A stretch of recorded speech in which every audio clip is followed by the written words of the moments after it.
win. Let's head back to the newsroom for a preview of NewsCenter 13.6, John.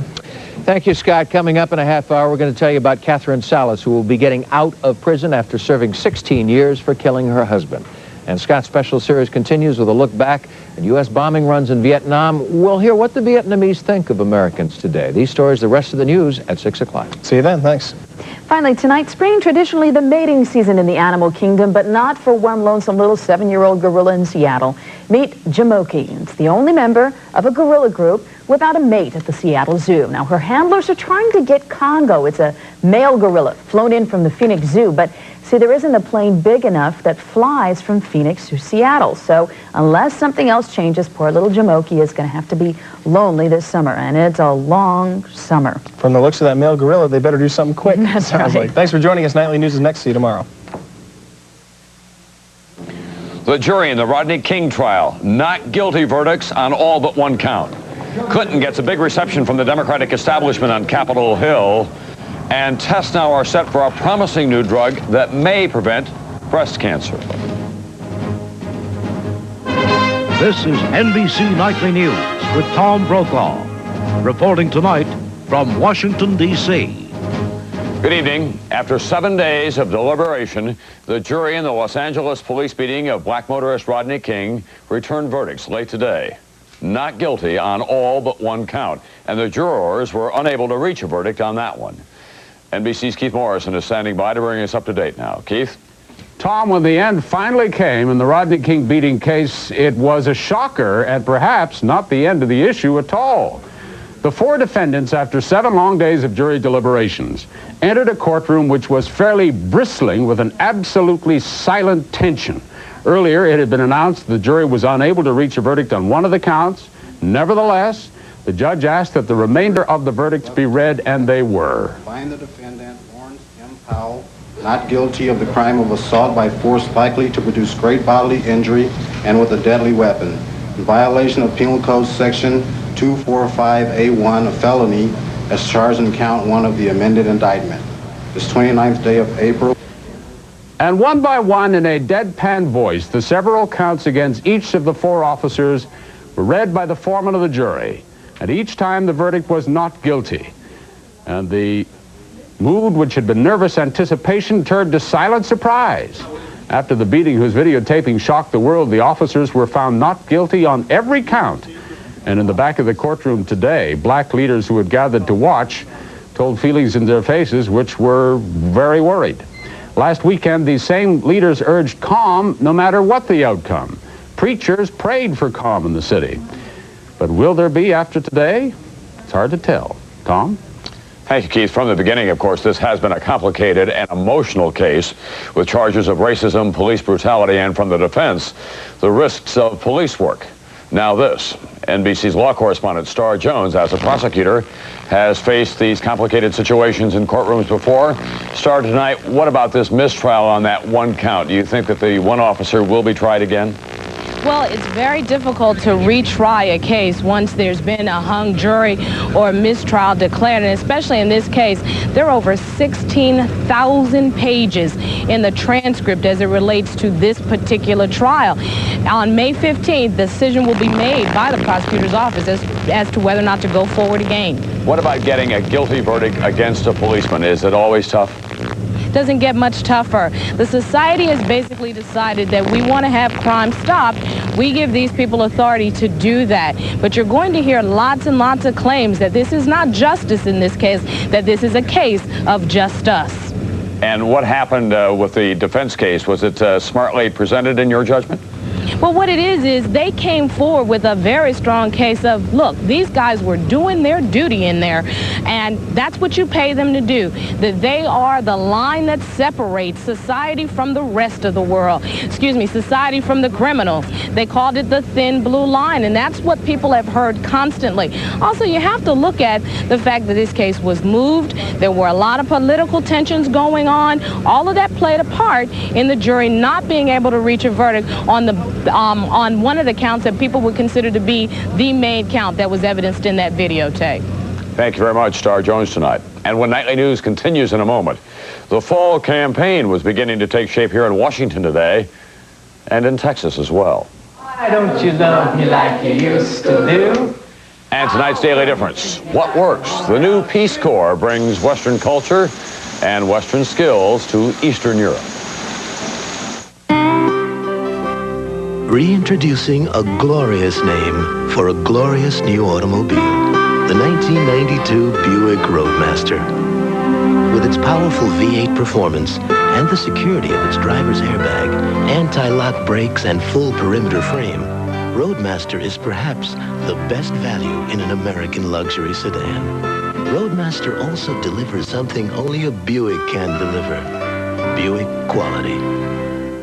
Listen up, team! You want to keep your sandwiches fresh? Use Ziploc brand sandwich bags with the Gripper Zipper. Tough, tiny teeth you can feel gripping, so you know freshness is locked in. Let's win one for the Gripper!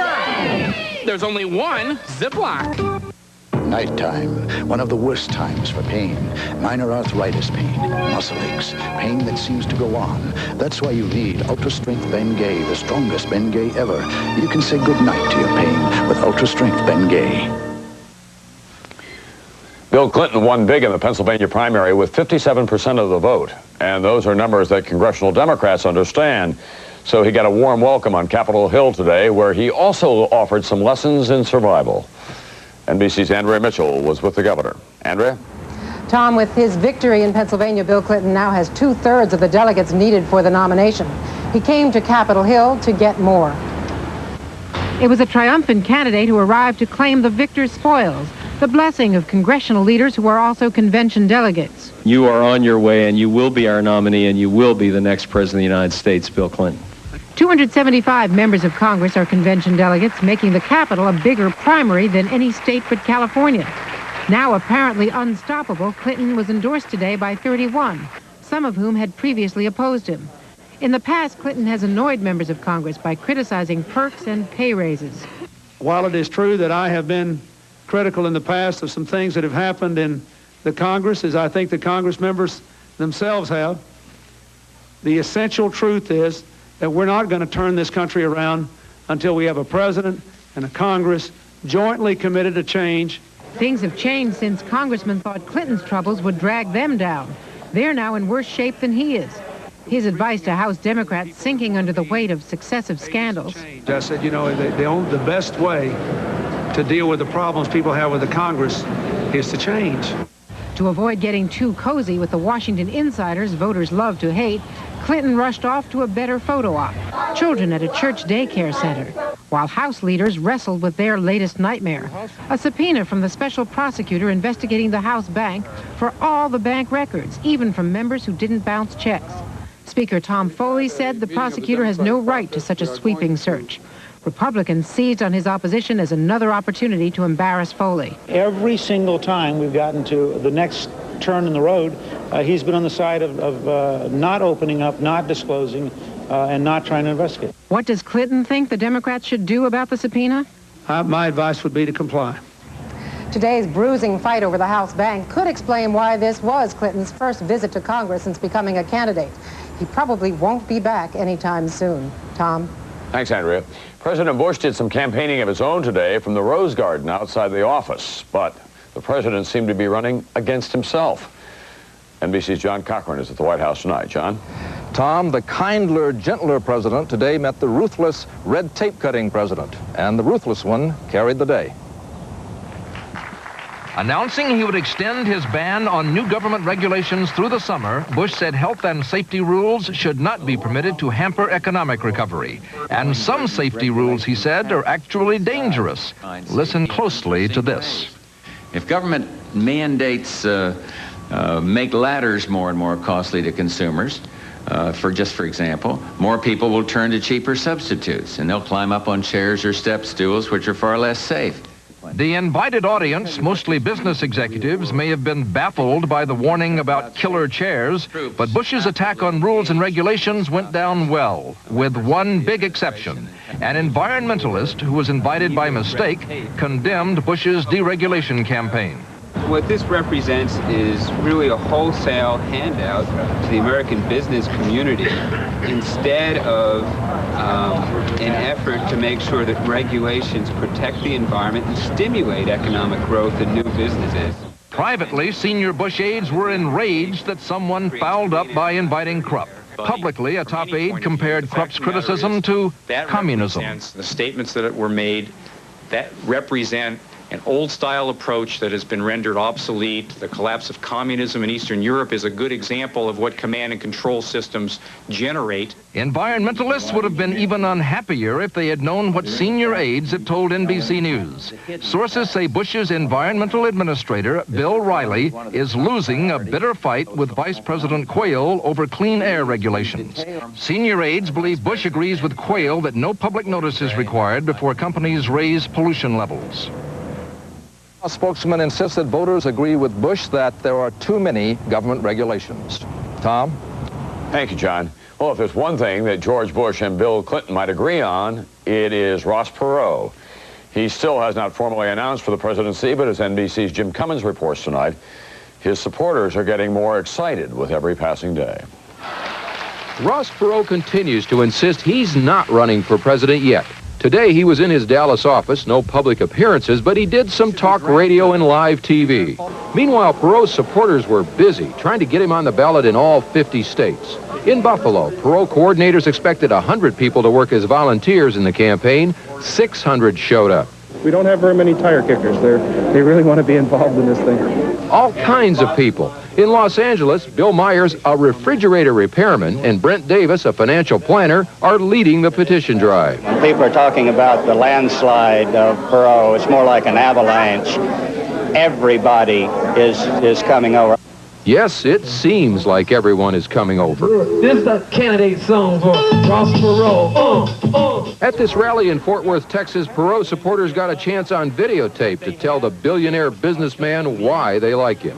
They say you're not a politician, but we don't need another politician.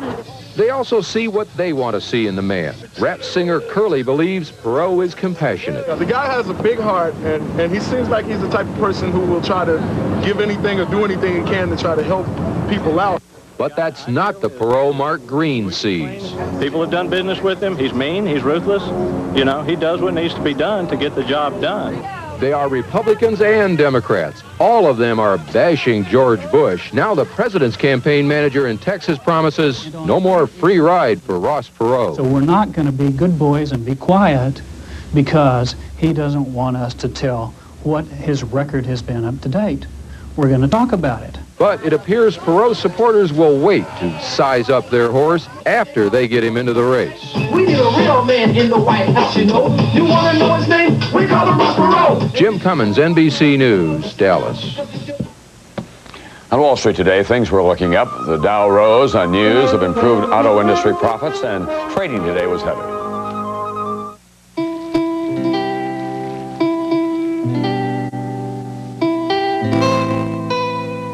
Over the past 30 years, more people have taken one brand of sleep aid more than any other for a good night's sleep.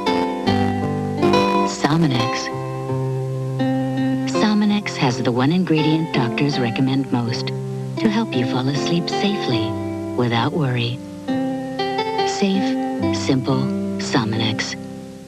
Stay within the lines. The lines are our friends. Stay within.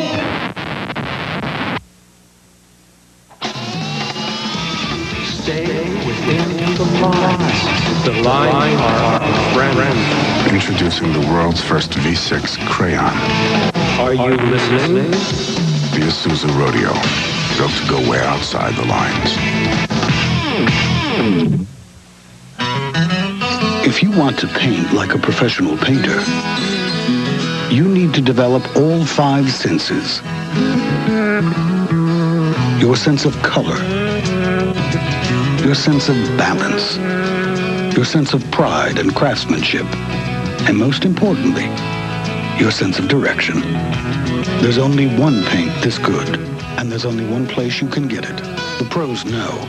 Ask Sherwin-Williams. Our daily difference tonight, what works? The new look Peace Corps. In the 1960s, Peace Corps volunteers wore blue jeans, they dug ditches, and they taught English. Well, now they're buttoned down and middle age. A new direction for the Corps, and in Poland, it is working. NBC's Margaret Larson tonight from Warsaw.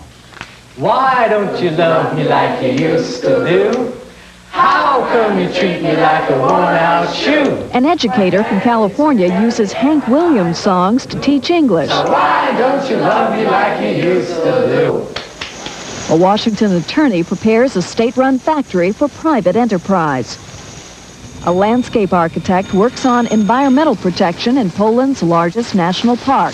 A far cry from the Peace Corps' classic third world ventures, these volunteers are a new breed. Now they look for people with a skill and go teach them the generalities, whereas it used to be take someone with generalities and teach them a skill, how to dig a well. Poland doesn't need wells or help in planting crops. Like the rest of Eastern Europe, it needs bankers and lawyers and business experts to overhaul a collapsed economy. So that's what the Peace Corps is sending for the first time in its history. People like Susan Snelson, a travel agent from Texas, scouting tourist destinations that could bring in some badly needed hard cash. We've encouraged these countries for 50 years to take off the cloak of communism. And now that they've done it, they need expertise. And that's what I represent. And that's what the new Peace Corps represents. The average age of the new Peace Corps volunteer is around 45, most with college degrees, many with advanced degrees and years of professional experience. They're here both to teach and to learn. For Ed Mikelski, it was a chance to learn about his roots, his family in Poland, and to see the birth of a democracy. I don't think anyone could question that this is the first time in history that such a change has taken place, and to be a part of it through the Peace Corps is an outstanding opportunity. In fact, the challenge of helping rebuild a country is so strong, volunteers often leave promising stateside jobs in the middle of their earning years to come revamp the banking system or teach business fundamentals. Others postpone starting conventional careers to be in on the Peace Corps' new frontier. When it comes down to it, that's really the biggest thing, is that sense of accomplishment, I think. Knowing that you're helping other people, and that's why I'm here. That motivation can be just as strong for a person in the twilight of their career. Helen Sakara teaches English to Polish judges. At 73, she's finishing up 2 years of service and requesting a third. I'm so rich, I wouldn't even have to pack a bag to go home. Just go as I am because of what I have gained in the experience and how I feel about myself as well as about the people in Poland. Any regrets? None. No regrets. Change is so rapid, the work so immediately rewarding, volunteers are re-signing in Poland at a record rate. Ideas pioneered here could pay dividends in new Peace Corps countries like the former Soviet Union and breathe life into more established programs all over the world. To Peace Corps. Margaret Larson, NBC News, Warsaw. When Nightly News continues in a moment, more news and commentary from John Chancellor. It may surprise you to learn who, over 30 years ago, was the first car maker to build cars with seat belts, to make safety glass standard, the first U.S. car maker to offer anti-lock brakes, and who today offers more models with dual airbags than any other manufacturer. That company is Ford Motor Company. We're committed to making safety innovation an important part of quality. Ford Motor Company. Quality is job one. It's working. Because sometimes the day ends and the pain doesn't, we've created Tylenol PM. With extra strength Tylenol pain reliever, plus a gentle ingredient to help you sleep. Tylenol PM, so you can rest easy. Gas pressure means pain and bloating. And the way doctors see it, your best choice for relief is Mylanta gas. It has the best medicine for gas. At Sears Brand Central, you can always count on quality, great prices, and people like me. I'm Mike Foster, and right now, our once-a-year Carnival Values event means great savings on hundreds of items. For example, get this RCA 20-inch color TV with remote, just $279.88. Or get a Kenmore 3-shelf upright freezer or a chest freezer with lift-out basket, just $279.99 each. And there's much more, so don't miss this once-a-year event at Sears Brand Central now. Shoot some slices, shoot some shreds, shoot some salad, Saladshooter. Presto Saladshooter Slicer Shredder. Point and shoot right where you want. Clean up easy, dishwasher safe, store anywhere. Original, cordless, and professional Saladshooter. I'm trying it and I feel great. It's Grape-Nuts. Try it for a week. Breakfast with Grape-Nuts helps keep us going all morning. It's a natural energy source and it's fat-free. Post Grape-Nuts cereal. Try it for a week. You'll feel so good you did. A new front was opened today in the fight against breast cancer. The government announced the largest cancer drug test in history, and if successful, it could be a major weapon against a disease that strikes 1 in 9 American women. NBC's Robert Hager now. Tamoxifen is a well-known drug, but so far it's been used only on women who already have breast cancer. Now it'll be tested on other women, healthy women who don't have cancer, but have reason to worry they might one day develop it. The purpose is to see whether tamoxifen can work ahead of time to prevent breast cancer before it appears. National Cancer Institute Director Samuel Broder. By now, there is solid evidence that tamoxifen can decrease the risk of breast cancer, but we do need a clinical trial to assess both the risks and the benefits. And to watch for side effects. It's a huge study, 16,000 women at 270 clinics in the U.S. and Canada. They're to be 35 or older and at higher than average risk because of family medical history or repeated development of lumps which have required biopsies. Women like Barbara Beach, who'll sign up at Georgetown University Hospital in Washington. I'm in it because I'm scared and because I want to help. Dr. Sandra Swain will supervise testing at Georgetown. We will see them at least every 6 months and possibly every 3 months.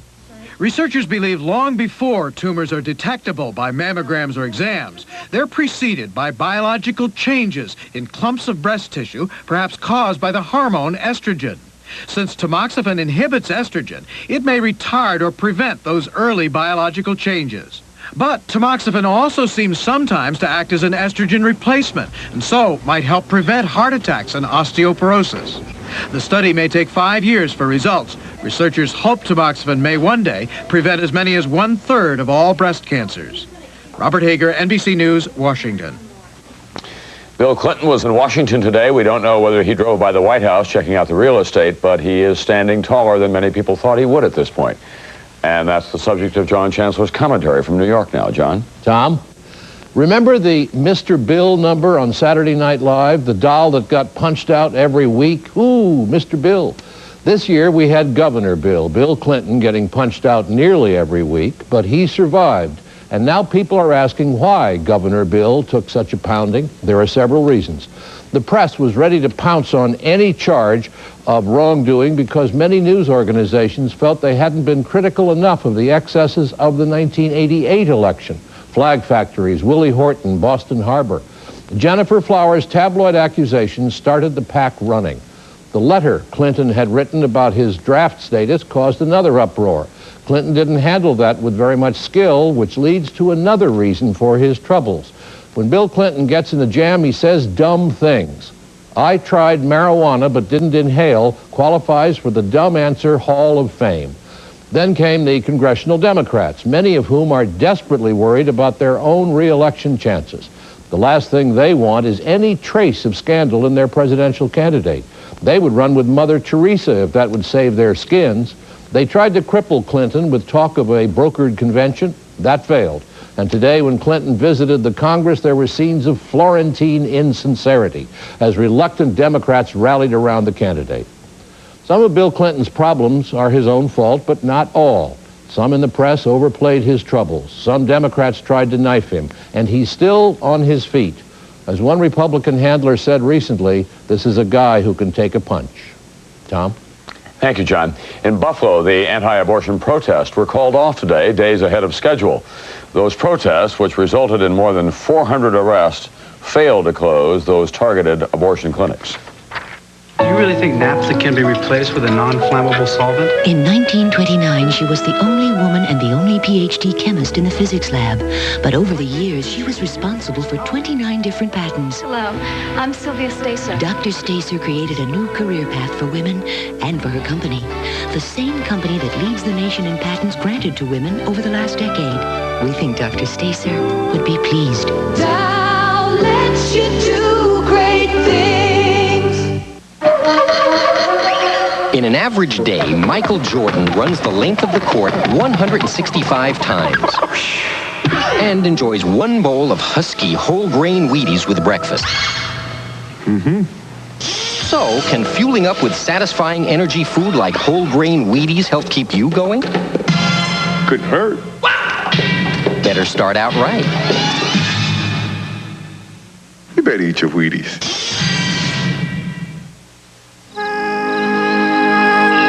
This plant is in trouble. Maybe so are you. Because what will you do? And how will you do it?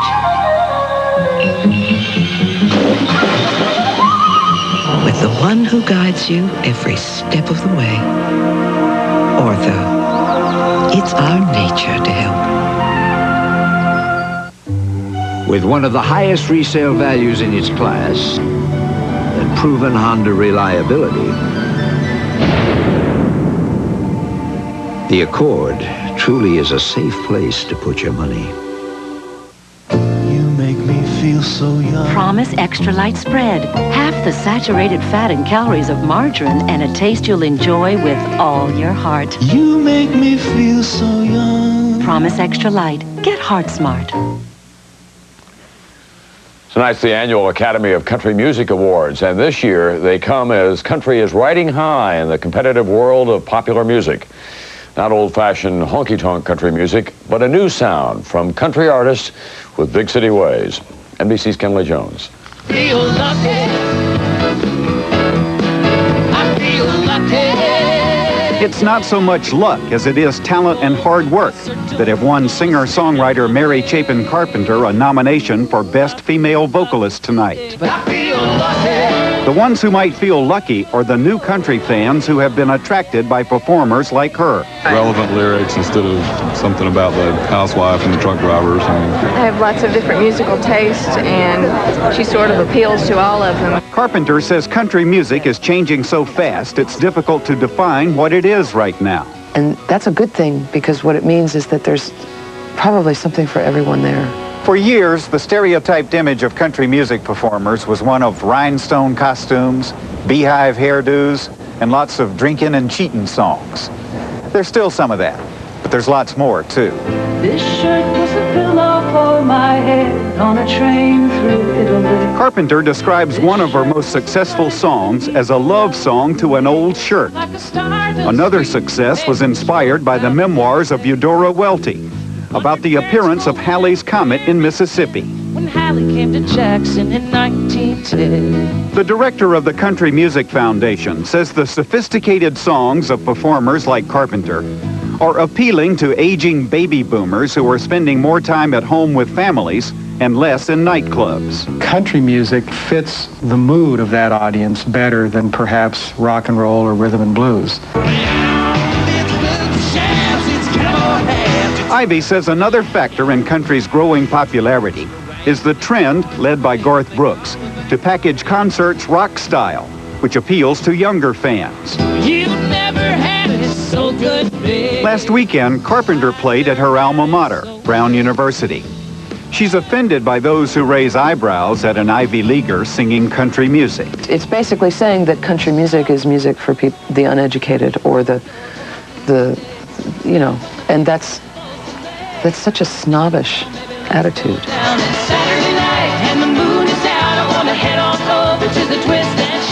She encourages those who may have been closet country fans to come out and twist and shout in what is fast becoming the mainstream music of America. Kenley Jones, NBC News, Nashville.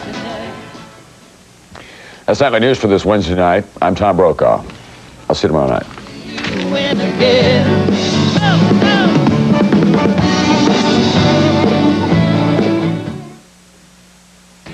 Up next from your 24-hour news source, Catherine Salas had her husband killed, but she'll soon leave the Mitchellville prison a free woman. And a Des Moines woman faces child endangerment charges for allegedly inflicting serious burns on her infant granddaughter. I'm Kathy Salter. I'll have a live report on that story. And tonight in Vietnam Behind the Lines, Scott Pope reports on how the Vietnamese remember the war. The verdict coming in on the Rodney King beating case in California. All this news and more just ahead. Good news! True Value Hardware stores have the best thing to happen to yard care in years. It's spring into savings with remarkable values for your lawn and your garden. You'll find mowers and edgers, grass seed and plant food, even sprinklers and sprayers. They're famous brands too, like Black & Decker, Weed Eater, and Green Thumb. But hurry, spring into savings ends soon. So stop by a True Value Hardware store displaying the Spring into Savings banner today.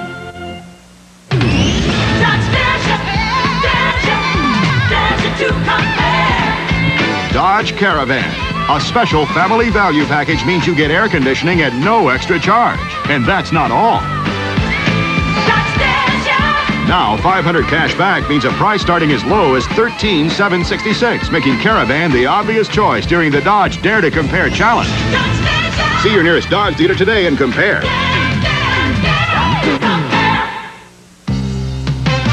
Come on over to Adventureland. You're gonna have a fun day. Adventureland is now open weekends. Splash and spin, dip, flip, and win. A full day of thrills and fun for kids, couples, families, everyone. All for one low price. Discount coupons at participating McDonald's. You wanna get away, escape for just a day. Come on over to Adventureland. You're gonna love it at Adventureland. Live from WHO TV 13, where the news comes first 24 hours a day. John Bachman, Kim Kerrigan, Rick Silvestrini with sports, and meteorologist Gary Amble with the weather. This is NewsCenter 13 at 6. Oh, thank you so much. It would take a period of time for process. Catherine Salas overjoyed at being paroled this afternoon. 2 months ago, she was serving a life sentence with no chance of being released. And this Des Moines toddler lies in a hospital tonight with serious burns to her body. Her grandmother faces child endangerment charges. Good evening. We're glad you could be with us. We'll have more on that story involving a 17-month-old girl in just a minute. But our top story tonight, the parole of Catherine Salas. After nearly 15 years behind bars, she will soon walk free from the Mitchellville Women's Prison. Now, you might recall Salas has been serving a life sentence in the 1976 murder of her husband, abusive husband. Salas signed a bar napkin offering the killers 50% of whatever she received as a result of his death. In a rare move, on February 12th, the governor commuted her life sentence to 99 years, making it possible for her to be paroled. This morning, Salas had her review before the Iowa Parole Board, and as Therese Thompson tells us, she was overjoyed with the outcome. 45-year-old Catherine Salas walked into the parole hearing with confidence. Hers is only the second life prison sentence ever commuted by Governor Branstad, and it was this parole board that made that recommendation to the governor. You need to continue what you're doing here. I will. I won't let you down. Right. And I just thank you, each and every one of you, so very much. This is going to be the hardest period of your life. But I have God with me, and I'm not scared. I got confidence. Last February, Governor Branstad released a statement commuting Salas's sentence from life to 99 years. Among other reasons, Branstad wrote, Salas was abused by her husband for 10 years and was intoxicated when she signed a bar napkin offering to pay a killer. And he had several recommendations supporting a commuted sentence, including from those who helped to prosecute her. Oh, thank you so much. Today, it was her exemplary prison record that clinched her parole. No disciplinary record. No, sir, not one. I was impressed by that. Board members say Catherine's degree from DMAC and her ability to turn a negative into a positive were factors in her release. She left her parole hearing, and in the hallway, you could hear other inmates' reaction. The warden says that Catherine will spend the next 1 to 3 months here at the Mitchellville prison while they process her parole. Catherine told them she didn't mind. She's just glad for the opportunity. In Mitchellville, Therese Thompson, NewsCenter 13. Salas will eventually live with her mother in California. The last time Governor Branstad commuted a life sentence, the man ended up back in prison, so officials are looking for Salas to set an example. The other big story tonight, a Des Moines woman faces charges of child endangerment for seriously burning her 17-month-old granddaughter. 43-year-old Diana Wheeler was charged in court today and released. Meanwhile, the little girl faces a painful recovery in the hospital. NewsCenter 13's Kathy Soltero joins us live from Mercy Hospital with the latest. Kathy? Well, John and Kim, it will be a painful recovery. The little girl has first and second degree burns over about 25% of her body. She's also facing some problems with infections now, so it will be a long time recovery for her. This has been a great ordeal for the whole family and a very difficult one for them to accept. But in my own heart, in my own mind, I don't think it was purpose. I think it was an accident. The baby's father, Joe Heyer, says this is a double tragedy. His 17-month daughter is hospitalized with serious burns, and the baby's grandmother charged with child endangerment. I don't think she did it. I've left her with my babies all the time. She's never hurt them. I mean, you know, every parent, every caretaker gets upset with kids, but I don't think she did this intentionally. 17-month-old Heather Wheeler has had a series of health problems since birth. Her mother, Tammy, says she's been in and out of the hospital constantly. Most recently, she returned home April 12th. Tammy says she really believes this incident was an accident. I think if she did intentionally do this, she maybe had a mild nervous breakdown. You know, because my mom's nerves have been on end lately. The incident happened at the family home on the city's north side. Police say the grandmother burned the child in the bathroom sink while giving her a bath. While the father doesn't feel the grandmother is guilty, he wants justice done. Well, I'm glad to see action taken for if somebody else's child was abused or something. I'm glad to see how fast they worked on the case. But it does kind of hurt my feelings because I know in my own mind she didn't do it deliberately.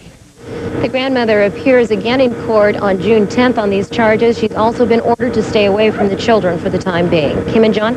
Okay, thank you very much, Kathy. Now, that is not the only alleged child abuse case that Des Moines police are investigating tonight. Another one was reported early this morning. 1-year-old Katie Wisecup was transferred to Methodist Hospital overnight, the alleged victim of abuse. Doctors say the baby suffered head injuries, burns, and a broken arm. She's in stable condition. No charges have been filed in this case as of yet. Some good news tonight for a little boy who's been through so much.